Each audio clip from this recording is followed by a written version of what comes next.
All right. Hello, this is Wmpyr. I just uploaded a video that was how to do the force to force block properly. And the reason why I made that video is because I had seen someone else post a video that honestly it was a copycat of my force to force block. And, you know, they say what? Imitation is the highest form of flattery. Whatever. I could care less. And somebody said it where that they just felt insulted. And I to me this stuff is, yes, I put in blood, sweat, and tears to develop it. And if people don't want to give me credit for it, that's fine. I cannot demand that people give me credit, so I'm not going to do that. I could care less. You want to steal it? Steal it. That's you. That's not me. That says something about you, not me. I just put in the hard work, and I will continue to do so because I love doing this, and I feel that I'm making a difference. Um, so the problem with stealing material, and this is what I've been telling you guys, is that you need to cite your sources. Okay, it's very, very important. If you want to start a YouTube channel like this and you want to teach martial arts, don't do it like the big channels. Okay, those guys are all in for the marketing, they're all in for the money and the fame, and they're doing it wrong. They're doing it right for that, but martial arts pathwise, in my opinion, they are super, super on the wrong path.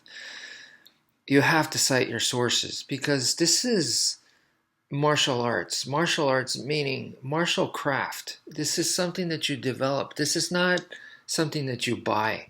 So you don't see me, you know, um, doing that kind of stuff. I'm not here to sell you my brand. Okay. Yes, I put in hard work and time for it, so I'm not going to just teach for free. Of course not. But um, I'm not here to be like, buy my t-shirts, buy this, buy that, and actually I think t-shirts is pretty cool, but I'm not, once again, to here to sell, sell, sell, sell, and my goal is to expand my empire. That's a tyrant, and we don't need people like that. There's too many people like that. And so if a martial arts instructor says, in an interview, when they ask them, what is your goal, what do you see in the future, and they're like, I want to expand my brand and I want to dominate to where everybody knows my brand, that moron you guys should stay away from. That's not a good person. They're in it for this money. Okay, they're in it for the fame and fortune. So that's it's not a good teacher, it's not a good person. And people go, no, they want to be successful. What's wrong with success? There's lots wrong with it. Okay. You shouldn't take more than you need. And yeah, that's not a good. Young and dumb. Hopefully they're young, but some of these people are not. They're grown ass adults acting this way, so it's pretty sad. But anyway, I'm deviating off the subject. You need to cite your sources. If you steal stuff, then you're ashamed, and you don't want to cite your source because then it's gonna look bad. And then I see people make fabricated sources. Yeah.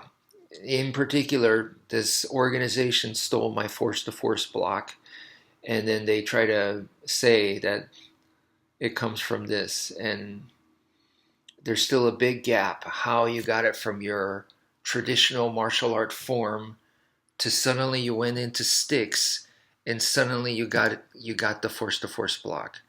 Something fishy. And then furthermore, I see what you're doing and you're teaching it wrong. So I know, and not to say that my way is the only way. No, but once again, there's logic behind it, and if you don't fully understand it, you're missing logical steps. Because I came from step one, step two, step three, so I know the steps. If if you just stole the end product, you don't know those steps, so you're going to be missing something, and clearly they were. And so also in the case of the new one, they were missing a very, very critical step. And that's why I decided to make the previous video and point it out.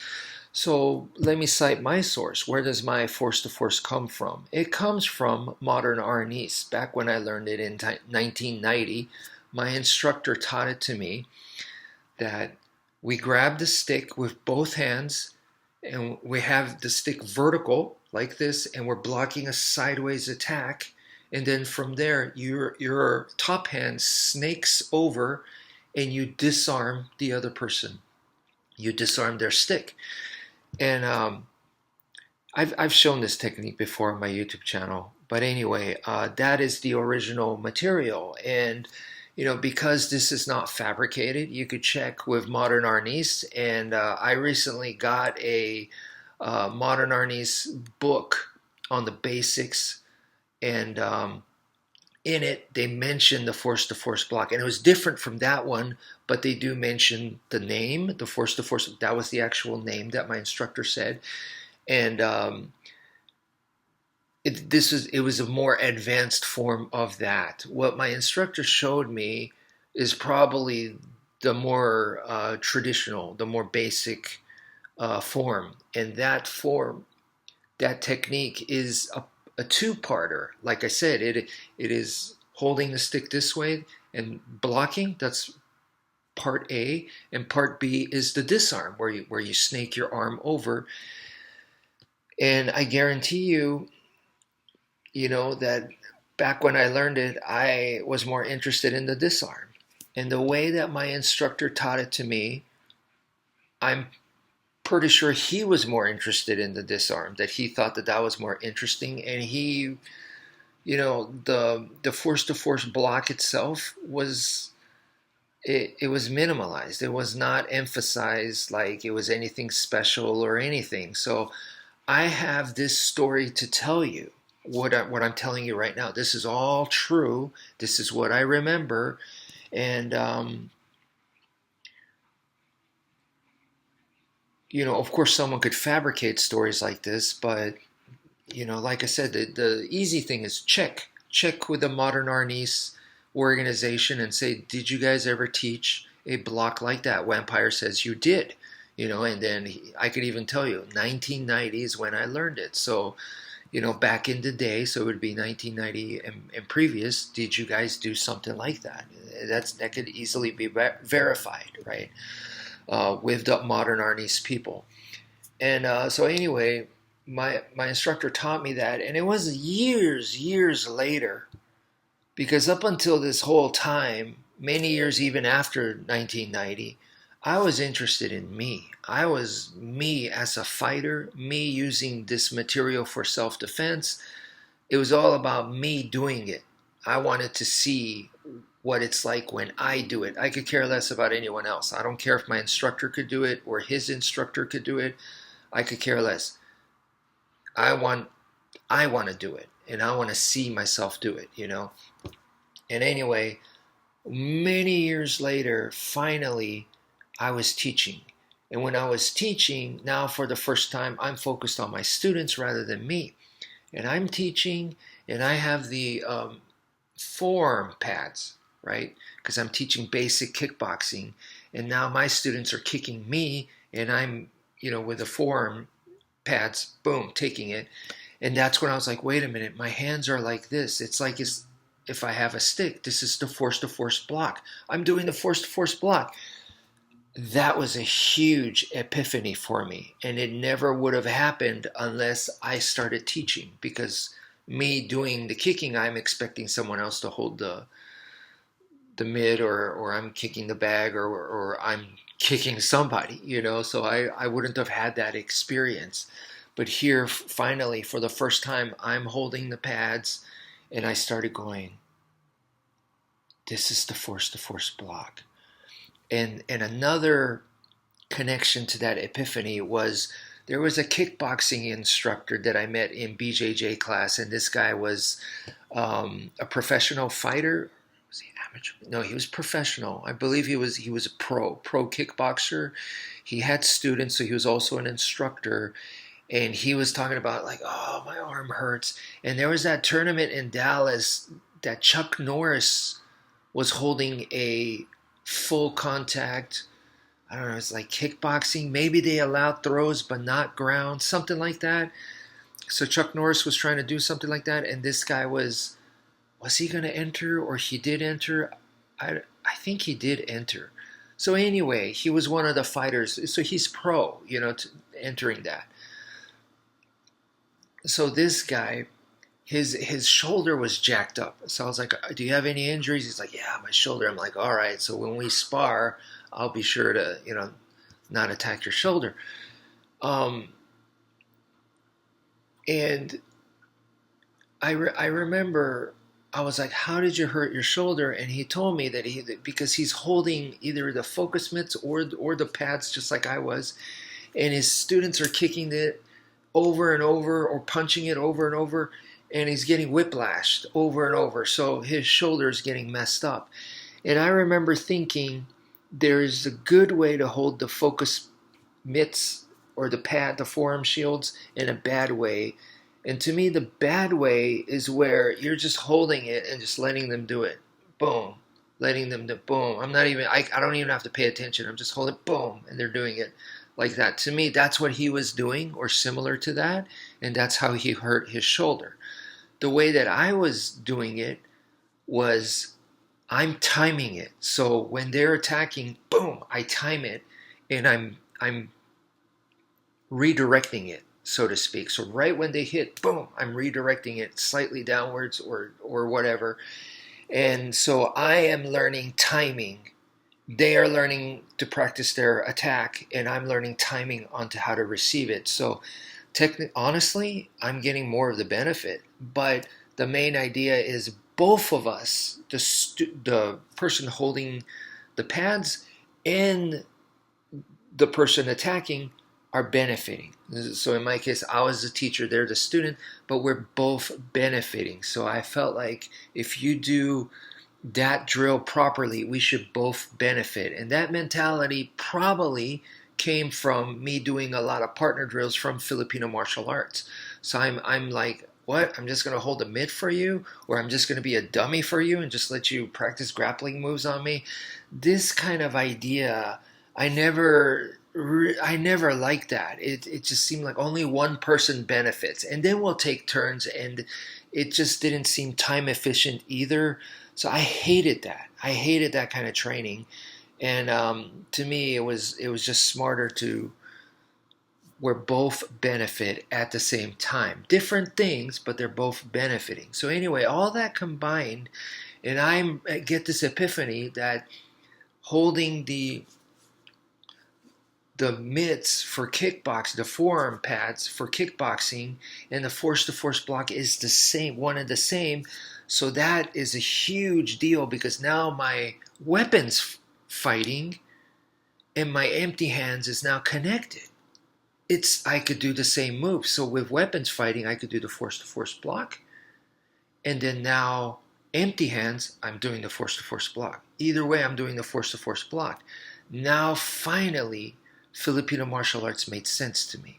And that was way later, because way up until then, I had, in my mind, they were separate. They obviously they were not connected, because that's when I had the connection. So they were not connected. So I was like, okay, I'm going to do Filipino martial arts when weapons are involved. I'm going to do Filipino martial arts when things seem really, really bad on the streets and I need a weapon, like there's multiple attackers or something, or they have weapons. So in that case, then I could use Filipino martial arts, Kia, Kali, Escrima, Arnis.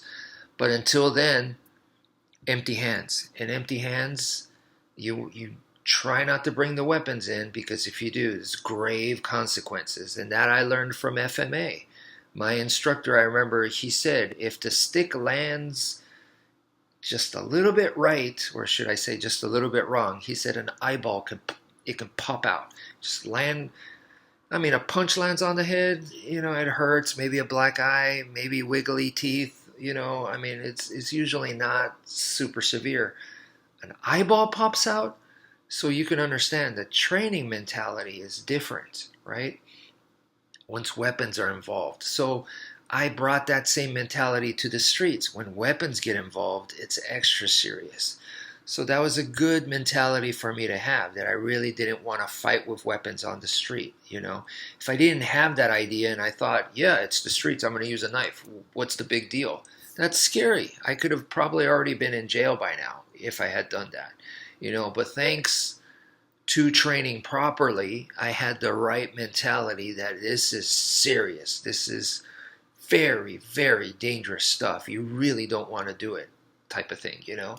But my main point is I had it separate. And that was weird for me because the whole time I was learning Filipino martial arts and cross training with other people, kept saying, we kept saying to each other, I was taught this way, that there is an empty hand part of the art. Without the sticks, it's without the knife, without the, espada, without the sword, we could do the same stuff empty hands. And here I was doing full contact fighting, and I was like, I can't do any of that. If I did that, are you kidding? I'm gonna get knocked out by this boxer. This guy does some kickboxing. I'm gonna get knocked out. I can't do this. There's no way. There's no way he's gonna have a heyday with me. I knew that. So there was this big old gap where I was like, that's not right. And I needed to figure that out. And it took me decades until where I was like, I can finally feel like I can use my FMA techniques. Not what a lot of people are calling panantukan, dirty boxing, and really I'm just seeing like 80% boxing. Not that. I mean, my FMA skills that I spend so much time with the sticks that I could actually use it in empty hands situation. That's what I was really interested in. Not the cross training and combine it together. And no, to me, that's not where it was at, because I had already, done the MMA, the BJJ, the Muay Thai kickboxing. So then why do I even need to combine it then? Because I could just use that, right? But I started to see advantages by using FMA in the world of full contact. And the way that I wanted to use it, once again, was not, I'm fighting this guy and here's Western boxing. Okay, now I do a destruction, so that's FMA. Now I'm going to do Wing Chun, and now I'll go back to Muay Thai kickboxing, switching back and forth or combining bits and pieces like that. To me, it was, no, that's not the way. Because, and I could tell you this, that would be like the perfect example for that is in BJJ class, I'm sparring and I want to win. At the end of the day, I do want to win. Now, that doesn't mean I need to tap out everyone in the class. No, but if it was a street situation, if it was no rules, if my life was on the line, I'd like to be able to do well, survive in that situation, so-called win, which is survive in that situation. So in that situation, I need every advantage I can get. And if I know another style, that could be an advantage. But to me, the worst thing to do was go to BJJ class. I'm sparring, right? We're sparring BJJ. And then in there, boom, I tap him out with a kotegaeshi, so an Aikido wrist lock. So then I'm like, there, I used Aikido. To me, that's like, yes, that is an Aikido technique originally, but you were in the guard, so the position and all that is completely different, and you just used the kotegaeshi from there, and now you're claiming that you did Aikido in BJJ, and then what, you mix the styles together? To me, that's not the way that I did it. All right, I mean, that is possible, but the way that I did it was a little bit deeper than that. It was more important, the principles and the concepts. So when I had the mount position And the person, what do? They start doing the bridge, and they're trying to create space, and they're trying to throw me off or reverse me, right? So in that situation, I imagined the training that I did in the Aikido, which was, imagine you have a cup of tea in your center point, and you're not going to drop the cup of tea. So the moment I got mount, I started imagining that. Normally, the moment I get mount, I get low and I spread out my arms, right, to keep the base. But when you do that, now they can capture your arm, and now one of the legs of the table is gone. So then I could be flipped over. So I'm still playing in the grappling world, but instead I'm high. My posture is straight. I am not low to the ground, and I am instead focusing on the cup of tea. They bridge all they want, and I'm still able to not lose my balance as bad. So that came from Aikido. And then now that I'm doing that, if this was, a street or MMA, I could be dropping punches because I'm not doing this. I'm not low to the ground, smothering them. I don't have to do that now. I could be upright. And I'm not afraid that I'm just going to be tumped over so easily because I'm focusing on this not spilling the tea. Well, that comes from Aikido. That to me was a much, much better integration.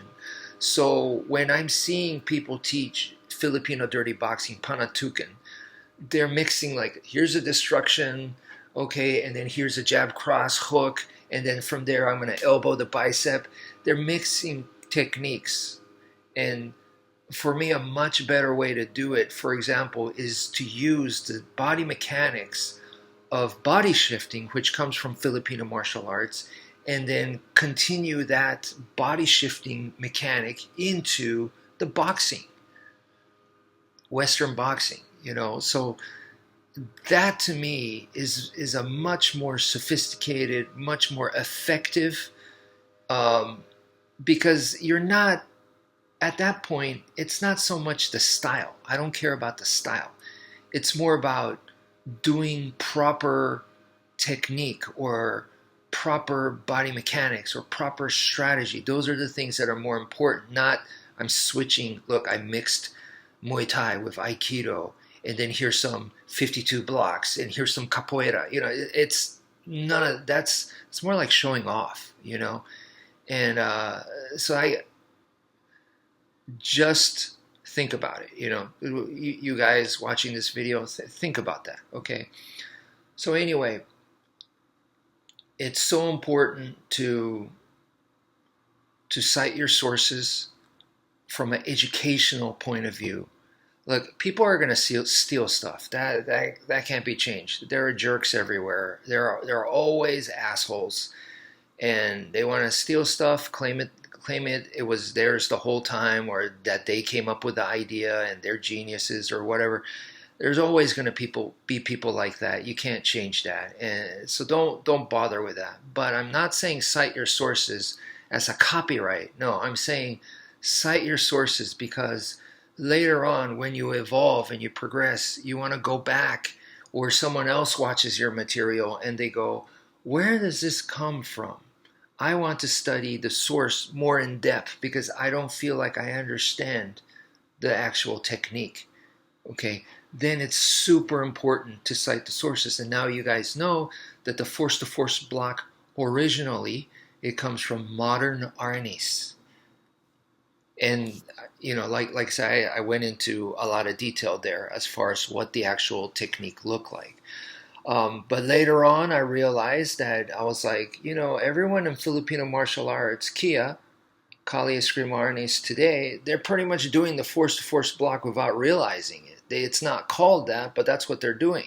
From Balintawak to, Illustrissimo to whatever style of FMA that you're doing, stick comes at you and you strike the stick, you're already doing a force-to-force block right there. Now, for me, I didn't realize that because for the longest time, I thought, hey, that's actually defanging the snake. So in real life, I'm not hitting the weapon, I'm hitting their hand. And that's what I thought. I was wrong. And, I do remember this one martial art instructor from a completely different style, not Filipino, different country, different, and he looked at FMA and he said, he criticized, and this tells me his level, that he's really not that good. But he looked at FMA and he said, "Why are you banging stick to stick?" And he said, "If that's supposed to be a sword, you're banging sword to sword." And he was like, "That's you guys. That's wrong." And it's like, you're wrong. It's not ideal, is what he meant to say. But he doesn't know the difference between ideal and realistic. So if you have done real life training, then you see FMA and you see us banging sticks all the time, you go, that is damn real. What they're realistic is very real. It's very high probability. And so this guy who claims that he's not going to, in a real life situation, he's not going to bang sword to sword, and he will just simply go around their sword and stab them or cut them, and therefore he's like, I don't need to do that, and I'll finish the guy. You're living in a fantasy world. You're living in an ideal. That is ideal. I will not disagree that that is the best technique, but that, once again, is ideal. You have to earn that, and I doubt that he's earned it. He's earned his stripes, because the only way you could do that is, in our day and age, through sparring. And he's so high and mighty in his videos, and he's, the students are all bowing, and there's no way that he's doing that. So he's his own biggest enemy. And I'm not here to say that he doesn't have way more knowledge than me or this kind of stuff. He does, but his arrogance is his own enemy, in my opinion. And so he is one that does not know the difference between idealistic and realistic, and that's his biggest downfall, in my opinion. So same with Defang the Snake. Defang the Snake is idealistic. I'm not saying that it would never happen, but what I will tell you is that that's like your finishing move, because it totally can finish the opponent. But are you going to be doing your finishing move all the time, constantly, right away? No. But that's the way Defang the Snake is taught. So that is something that I've been trying to tell people, you guys need to wake up. That is wrong. It's been misinterpreted and it's been mistaught. So misinformation age, So I do still, don't get me wrong, I do still think Defang the Snake is effective, but it needs to be earned. So if I'm doing the force-to-force block first, okay, kind of like Professor Bram Frank's knife. People don't get it. Use it closed. You're using it closed. I'm using the force-to-force block first. And from there, I'm going to be able to see, can I go into Defang the Snake? Is it necessary? And can I? Why can I tell that? Because I'm doing the force-to-force block first. That will let me know. And same with using the knife closed. That is a means of communication with the situation. The situation's happening, you're in it, you're in the middle of it, and it connects you into it, and it lets you know when is the right time for the blade to come out, if it even needs to come out. So using it closed, it makes sense. But people are so insecure and worried that if they do it that way, they're going to be way too far behind, steps behind. It's going to be too late. By the time they realize, oh, I need the blade, it's too late now. So I don't have time to make it come out, and then I'm going to get killed. If that was the truth, then you were going to get killed anyway. So, lots to think about in this video. I know I've kind of rambled all over the place, but I just wanted to get this out there. This is about a half a minute long video. So that's it for now. Thank you for viewing, and take care, folks.